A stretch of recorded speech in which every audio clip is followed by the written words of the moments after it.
कक्षा 10वीं के सभी विद्यार्थियों, आज मैं आपको गणित के लिए, जी हाँ, जो 13 फरवरी के दिन आपका एग्जाम है एमपी बोर्ड में, उसके लिए एक प्रैक्टिस पेपर लेकर आए हैं सेट ए। पहला क्वेश्चन अपन समझते हैं, सही विकल्प चुनकर लिखना है ना। इंग्लिश मीडियम वालों का नीचे रहेगा इसके जस्ट, ठीक है। यहां से समझते हैं, 96 और 404 का एचसीएफ क्या होगा। देखिए भैया, 96 और 404 के एचसीएफ की हम बात करें तो जिस तरह से आप यहां पर 96 के गुणनखंड करोगे ना, 96 के, तो 96 के गुणनखंड आपके बनेंगे 2 की घात 5 इंटू 3। क्या बनेगा आपका 2 की घात 5 इंटू 3। थोड़ा सा बड़ा कर लेते ताकि अच्छे समझ में आएगा ये। और 404 का यदि आप गुणनखंड करोगे तो इसका आ जाएगा आपका 2 की घात 2 यानी कि और 101 आ जाएगा। अब एचसीएफ का मतलब होता है मत लाओ सब महत्तम समापवर्त्य, ठीक है। मत लाओ सब क्या लाओ, जो दोनों में हो और दोनों में भी जो छोटा हो। तो यहाँ पर 2 की घात 5 है, यहाँ पर 2 की घात 2 है। कौन सा छोटा, 2 की घात 2, यानी आंसर निकलकर आपका आ गया 4। पहला ऑप्शन एकदम राइट रहेगा आपका 4। ध्यान से समझना है, ठीक है। एक द्विघात बहुपद जिसके शून्यक -3 और 4 है, तो वो बहुपद कौन सा होगा, ठीक है। तो वो बहुपद आपका निकलेगा 7 नंबर वाला। एक द्विघात समीकरण है ax² plus bx plus c, इसके शून्यक है आपके, ठीक है। इसके शून्यक है अल्फा प्लस बीटा हो, तो अल्फा और प्लस बीटा का जो मान है वो होगा तो माइनस का b बटा a आंसर आ जाएगा। यहां पर माइनस का b बटा a आंसर आएगा। यदि गुणनफल बोलता है ये तो आपका c बटा a आता, ठीक है। ये आपको फॉर्मूला है, तो सिंपल सी बात है। x अक्ष से बिंदु P और इनके निर्देशांक है 2,3, ठीक है। तो इनके बीच की दूरी क्या निकलेगी, देखिए दूरी सूत्र बताना है। और x अक्ष से बिंदु P 2,3 की दूरी क्या है। देखिए कभी भी आपके से x अक्ष की पूछे ना वो, तो अर्थात अपने को y का मान ज्ञात करना है। अब y का मान कौन है, पहले वाला हमेशा x रहता है, दूसरे वाला y रहता है। तो यहां से आप देख के बता सकते हैं y का मान कितना बनेगा, 3 बनेगा। यदि ये y अक्ष बोलता है यहां से, ठीक है, इस तरह से आप देख सकते हैं ये। यदि ये y अक्ष बोलता तो अपन 2 लिखते फिर उत्तर। ये यहां पर देखिए x अक्ष से दूरी अर्थात y का मान, और y अक्ष से अर्थात फिर x का मान अपने को बताना है, ये ध्यान रखना है, ठीक है भैया। चलिए अगला देखते हैं। एक पेड़ की छाया जो है 20 करनी 3 मीटर है। ध्यान से समझिए, देखिए मैं शांति से बता रहा हूं, जिस बच्चे को और आगे बढ़ना तो इसकी पर के आगे बढ़ सकता है ना। एक पेड़ की छाया 20 करनी 3 मीटर है। यदि पेड़ की ऊंचाई 20 मीटर है तो सूर्य का उन्नयन कोण क्या होगा। देखिएगा, तो यहां पर क्या बोल रहा है, वो पेड़ की छाया, एक पेड़ बना लेते हैं अपन, ये पेड़ है, पेड़ की ऊंचाई आपकी 20 मीटर बोल रहा है, तो 20 मीटर ही सही। छाया, तो ये इसकी छाया हो गई है सी BC, और ये हो गई आपकी 20 करनी 3। तो ये बोल रहा है कि सूर्य का उन्नयन कोण बताओ थीटा बराबर है। अब इस कंडीशन में क्या है, लंब बटा आधार, लंब बटा आधार यानी कि tan थीटा, तो tan थीटा इक्वल हो जाएगा लंब, लंब बताओ देख के 20 और बटे में कितना है 20 करनी 3, 20 से 20 कैंसिल, तो tan थीटा इक्वल कितना आ जाएगा आपका 1 बटा करनी 3, और 1 बटा करनी 3 जो मान होता है ना वो 13 डिग्री का होता है। tan theta equal tan 30 degree, और 10 से 10 कैंसिल, तो थीटा का जो मान निकल कर आ गया वो आ गया 30 डिग्री। कर सकते हैं सोल्व। यहां से देखिएगा 30 डिग्री इसका आंसर एकदम राइट रहेगा। त्रिज्या R वाले वृत्त के उस त्रिज्यखंड का क्षेत्रफल ज्ञात कीजिए जिसका कोण P डिग्री है। देखिए यहां पर हमारा फॉर्मूला सबसे पहली बात है वो है फॉर्मूला πr² थीटा बटा 360। अब यहां पर एक जगह भी यहां पर πr² है पर बटे में 360 नहीं है, ये यहां पर 360 है तो ये r² नहीं है, यहाँ 180। अब रही बात कैसे सोल्व करें, तो मैं कहूं कि ऊपर भी 2 का गुना कर दो और नीचे भी 2 का गुना कर दो, 360 दूना हो गया 720, ठीक है। और πr² का हो गया है ये πr², और 2 वैसा का वैसा आ गया 2πr²। अब थीटा की जगह पे क्या होता है b डिग्री, p डिग्री है तो थीटा की जगह p डिग्री, यानी ये द ऑप्शन राइट रहेगा, ठीक है भैया। चलिए इसी तरह हमारे इंग्लिश मीडियम वाले बच्चे चूज ऑफ द करेक्ट करेंगे। तो इनका भी जो एचसीएफ है वो पहले का 4 रहेगा, सेम है। यहां से देखिएगा इसका ऑप्शन आपका माइनस का बी बटा ए है।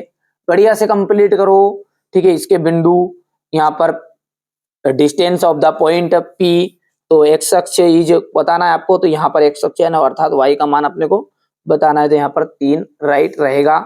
यहां से अभी मैंने जो बताया 30 डिग्री। और आगे बात करें तो ये यहां से आपका डी नंबर राइट रहेगा। चलिए आगे बढ़ते हैं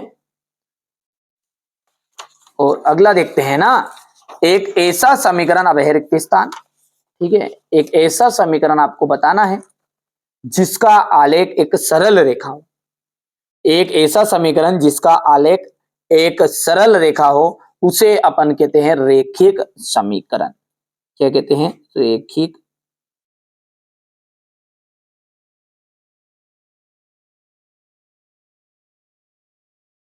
समीकरण, ठीक है। समीकरण 3x² minus 2x plus 1/3 equal 0 का विविक्त कर क्या होगा? देखिए विविक्त कर ज्ञात करने का फॉर्मूला होता है b² माइनस 4ac। यहां से देख सकते हैं अपन b² माइनस 4ac, ठीक है।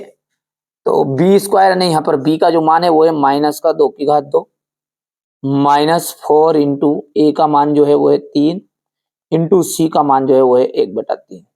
1/3 से 3 कैंसिल हो गया यहाँ पर देखिए, और 2 दूने 4 और ये 4 माइनस 4 आ जाएगा।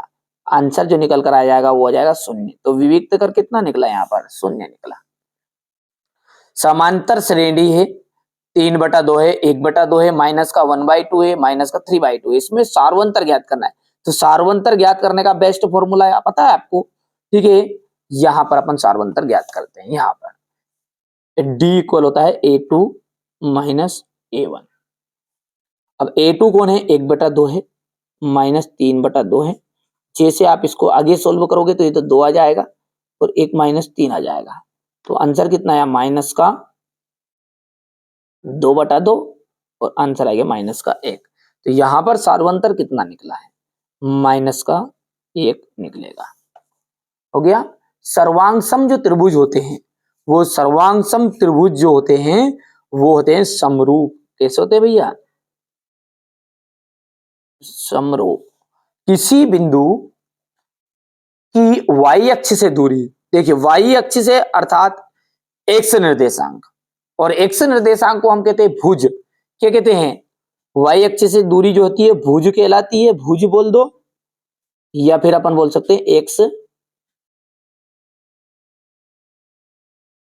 निर्देशांक। दोनों में से एक जो जमे वो लिख देना है ना, या तो ये भुज लिख देना है या फिर x निर्देशांक लिख देना है, या कर लिख देना है। स्पर्श बिंदु से जाने वाली त्रिज्या स्पर्श रेखा पर क्या होती है? लंब होती है।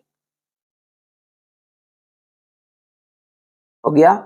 अब है आपका क्वेश्चन नंबर ये 2। यहां से आप ध्यान से देख लीजिएगा, बढ़िया से कंप्लीट करना है, ठीक है। यहां से देखिए, मैं पहले भर देता हूं इसका, है ना। चलिए, तो यहां से आप इंग्लिश मीडियम वाले बच्चे बढ़िया से भर लेंगे, ठीक है। कंप्लीट कर लेना है आपको। यदि हम जोड़ी की बात करें तो पहला है आपका समरूप चतुर्भुज। समरूप चतुर्भुज का हो जाएगा वर्ग एक्स अक्ष एक्स कोमा वाई के बीच की दूरी, तो ये आ जाएगा आपका, यहाँ पर देख सकते हैं। और साइन 0 डिग्री का जो मान होता है 0 होता है। 1 प्लस कोट स्क्वायर यानी कि कोसेक स्क्वायर थीटा सर्वसमीका है आपकी। tan 45 का मतलब होता है 1। शंकु का आयतन हो जाएगा 1/3 पाई r स्क्वायर h। हो गया इतना। चलिए अगला देखते हैं, ये हो गया, ठीक है भैया। एक वाक्य में उत्तर है आपका, तो आप देख सकते हैं इसका अगला पद माइनस का 2 मिलेगा। और दृष्टि रेखा किसे कहते हैं? देखिए वस्तु और हमारी आंख को मिलाने वाली रेखा को हम कहते हैं दृष्टि रेखा। वृत्त के चाप की लंबाई का क्या फॉर्मूला रहेगा? 2 पाई r थीटा बटा 360। अर्धगोले के आयतन का सूत्र क्या है? 2/3 पाई r क्यूब। माध्यिका का formula m equal l plus n/2 minus CF बटा F इंटू H जाएगा। और निश्चित घटना की प्रायिकता, निश्चित घटना की जो प्रायिकता है वो सदैव 1 होती है। हो गया भैया। यहाँ से अपन बात करेंगे तो ये यहाँ से देख सकते हैं आप,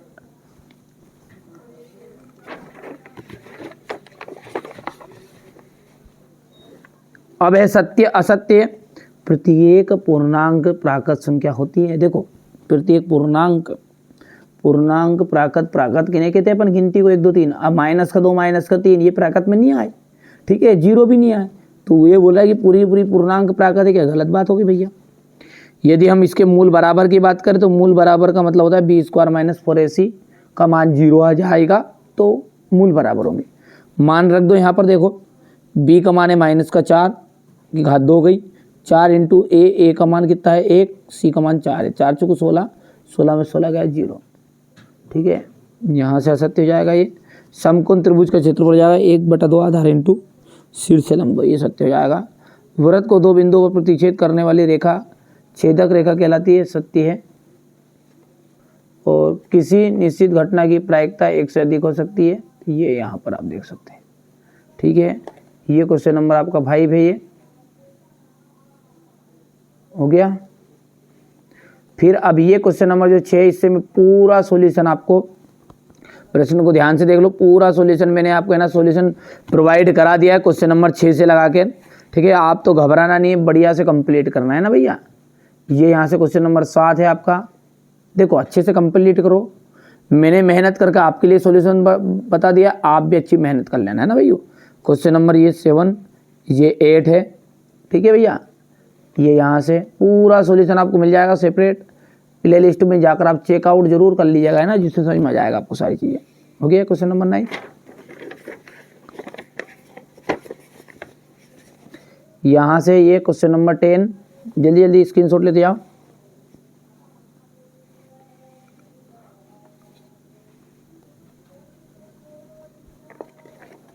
इसके बाद में यहाँ से क्वेश्चन नंबर 13 का 12 का हो जाएगा, 3 अंकों वाली कितनी संख्या 7 से विभाज्य है, ये क्वेश्चन नंबर 13 आएगा आपका।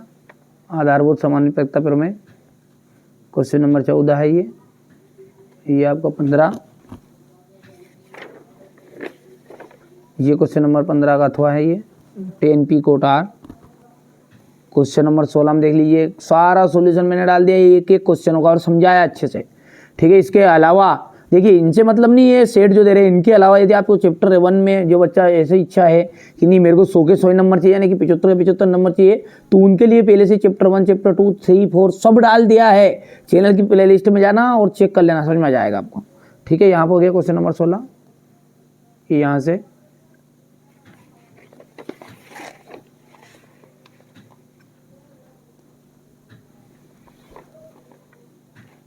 ये आपका क्वेश्चन नंबर 18,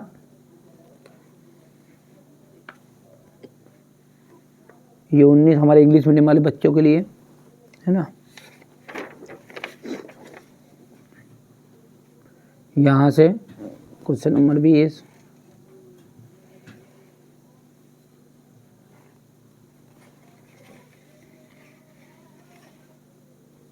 ये क्वेश्चन नंबर 21,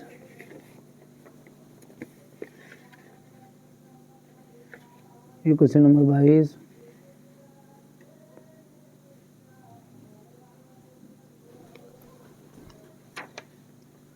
ठीक है। इसके बाद में यहाँ से अपन बात करेंगे तो ये क्वेश्चन नंबर आपका 22 के बाद में ये इसका तो आ जाएगा।